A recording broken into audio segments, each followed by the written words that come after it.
No ar, Jornal da CUT. Notícias, Giro sindical, direitos, mundo do trabalho, política, economia. saúde. Aqui, a classe trabalhadora tem voz. Olá Brasil, eu sou o André Acarini, o Jornal da CUT começa agora. Hoje traz os seguintes assuntos. Nós vamos falar sobre o projeto de lei que está tramitando no Congresso Nacional, que fala sobre a criminalização do aborto, e ainda sobre o 12 de junho. O mundo ainda precisa se conscientizar sobre os problemas do trabalho infantil. O Jornal da CUT começa agora, seja bem-vinda, seja bem-vindo. Rádio CUT, aqui a classe trabalhadora tem voz. O Jornal da CUT começa falando sobre o projeto de lei 1904 de 2024, que está sendo chamado de Projeto de Lei ou PL da Gravidez Infantil ou PL do Incentivo ao Estupro. Isso porque ele equipara o aborto ao homicídio, inclusive nas situações permitidas por lei até a 22ª semana, como nos casos de estupro, de risco à vida da gestante, de anencefalia. Anencefalia é o caso quando a criança nasce sem o encéfalo, que é o sistema nervoso central do ser humano, que é parte do cérebro. O aborto nesses casos é permitido no Brasil desde 1940. Esse projeto pode voltar à pauta da Câmara Federal nos próximos dias. Ele prevê a prisão de até 20 anos para essas vítimas de violência sexual que realizarem o aborto. Mas, veja só, hoje o crime de estupro tem pena entre 8 e 15 anos de reclusão. Significa que as mulheres e também os profissionais de saúde que realizarem o procedimento serão punidos com maior rigor do que o próprio criminoso que cometeu a violência sexual. A pena para o estuprador só é maior, de 12 a 30 anos, caso a vítima seja assassinada. Para a secretária da Mulher Trabalhadora da CUT Nacional, Amanda Corsino, se trata de um atraso no Brasil em relação aos direitos reprodutivos, já que no mundo inteiro as mulheres caminham para a plena autonomia sobre seus corpos. Amanda diz: no Brasil estamos correndo um sério risco de termos o pouco que avançamos ser retirado da legislação do país.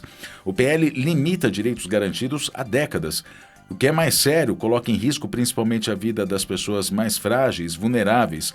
Certamente a mulher trabalhadora, diz a Amanda, com salários mais baixos e trabalhos precarizados, vão ser as principais vítimas, as primeiras a serem impactadas.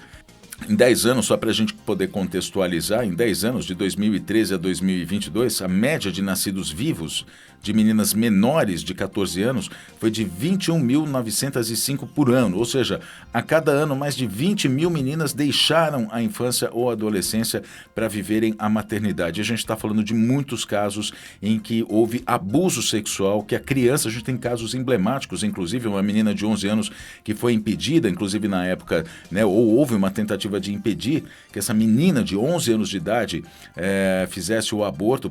Ela estava grávida, obviamente, tinha sido abusada dentro de casa, por um parente próximo, inclusive. Na época, a então ministra Damares fez toda uma campanha para mobilizar a sociedade para que impedisse essa criança de 11 anos de fazer o aborto. O Jornal da CUT conversou também com a secretária nacional de combate ao racismo da CUT, a Júlia Nogueira, que fala também sobre esse recorte racial nessa questão. A Júlia Nogueira também é presidente da CNTSS, a Confederação Nacional dos Trabalhadores em Seguridade Social. Vamos ouvir.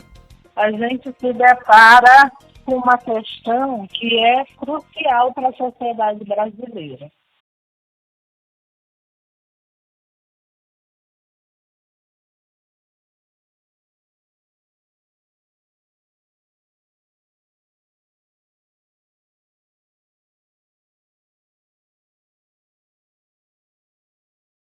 E quando a gente vê essas penalizações, nós temos que olhar para a composição da sociedade brasileira.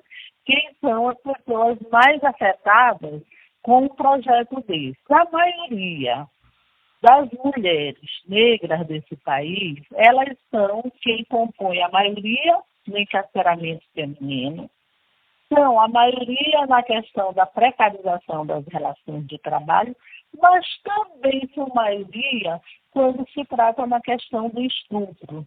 E como é que você vai impedir que mulheres, crianças, e aí a gente tem que ter um olhar muito voltado para a situação dos adolescentes e das crianças que são vítimas de abuso sexual, de estupro, e que, na maioria das vezes, as estatísticas apontam, elas ocorrem no interior dos lares dessas pessoas. Sempre o que é apontado é o seguinte: quando tem o estupro de vulneráveis, porque crianças e adolescentes são vulneráveis, elas ocorrem no interior das residências, das casas, quando a gente deveria estar protegido pelo pai, pelo tio, pelo avô, pelo irmão, e essas pessoas, essas crianças e adolescentes, são totalmente expostas. O Código Penal brasileiro é muito desrespeitado. A maioria das reincidências em crimes são feitas por pessoas que praticaram o crime, têm uma pena leve, conseguem sair da cadeia, seja por bom comportamento, seja por defesa de seus advogados, e volta a praticar os mesmos crimes. Então, um projeto desse, nesse momento, em pauta no Congresso Nacional, quanto tantas outras pessoas, a posição da Secretaria Nacional de Combate ao Racismo é se posicionar contra a aprovação desse projeto de lei, porque nós entendemos que as mulheres, as crianças e as adolescentes negras merecem ser tratadas com respeito e dignidade. Imagine o estrago que é uma adolescente negra ter que carregar no seu ventre uma outra criança fruto de um ato tão abominável como é o estupro. Então, a nossa luta incansável é para que esse projeto ele não seja aprovado. E como presidente da CNTS, a Júlia Nogueira diz que a criminalização dos profissionais de saúde que hoje fazem o procedimento amparados em lei merece todas as críticas, né? Para ela, a falta de profissionais qualificados e autorizados a praticar esse tipo de procedimento empurra as mulheres a procurarem clínicas e profissionais sem condições de um atendimento digno e seguro, e outras até tentam interromper a gravidez por conta própria, colocando em risco suas vidas. A Júlia conta que o setor de saúde já é sobrecarregado nas situações de aborto no Brasil, porque se sabe que quem pratica aborto seguro é quem tem condições financeiras para contratar um profissional para fazer a interrupção. O projeto, pode ser votado diretamente no plenário, porque na semana passada um grupo de deputados federais das bases evangélica e bolsonarista pediu urgência a esse projeto de lei, o que permite colocar diretamente em votação sem passar por comissões e outros trâmites. Essa decisão cabe ao presidente da Casa, Arthur Lira. Os autores do projeto são Sóstenes Cavalcante, do PL do Rio de Janeiro, Evair Vieira de Mello, do PP do Espírito Santo, delegado Paulo Bilinski, de São Paulo, ele é do PL de São Paulo. PL, aliás, o projeto de lei, agora não partido, né? O projeto de lei tem ainda a subscrição de 32 deputados da base bolsonarista. Em ação.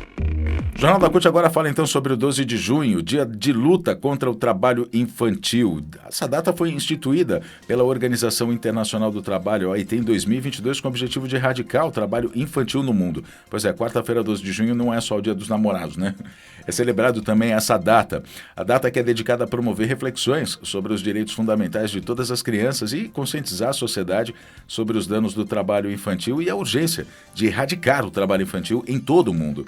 De acordo com dados do IBGE, em 2022, mais de 1.900.000 crianças e adolescentes entre 5 e 17 anos estavam em situação de trabalho infantil no Brasil. No ano passado, esse número chegou a quase 5% da população infantil e adolescente do país. Só em 2023, o Ministério do Trabalho e Emprego, por meio da Auditoria Fiscal do Trabalho, resgatou 2.564 crianças e adolescentes de situações de exploração.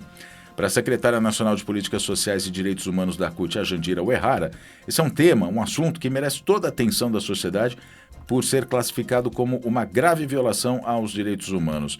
Diz a Jandira, o trabalho infantil cresceu 7% no país entre 2019 e 2022, representando 4,9% da população entre 5 e 17 anos no Brasil, coincidindo com a alta do desemprego de adultos nesses anos.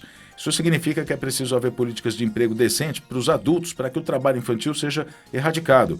O 12 de junho, Dia Mundial de Combate ao Trabalho Infantil, é uma das prioridades da CUT, segundo a dirigente. Ela diz que é preciso um olhar também para o combate à pobreza, como uma política contra o trabalho infantil, principalmente nas piores formas. No Brasil é proibido crianças de até 13 anos exerçam qualquer tipo de trabalho. Entre os 14 e 16 anos é admitida uma exceção para o trabalho na condição de jovem aprendiz, enquanto dos 16 aos 17 anos a permissão é parcial. No mundo, segundo dados do Fundo das Nações Unidas para a Infância, Unicef, e da Organização Internacional do Trabalho, OIT, em 2022, cerca de 160 milhões de crianças e adolescentes entre 5 e 17 anos eram vítimas de trabalho infantil. Isso a gente está falando em todo o planeta, né? 97 milhões de meninos, 63 milhões de meninas. Isso significa que uma em cada 10 crianças e adolescentes ao redor do planeta se encontrava em situação de trabalho infantil. O Jornal da CUT fica por aqui. Muito obrigado pela sua companhia. Nós nos falamos na próxima edição. Até lá.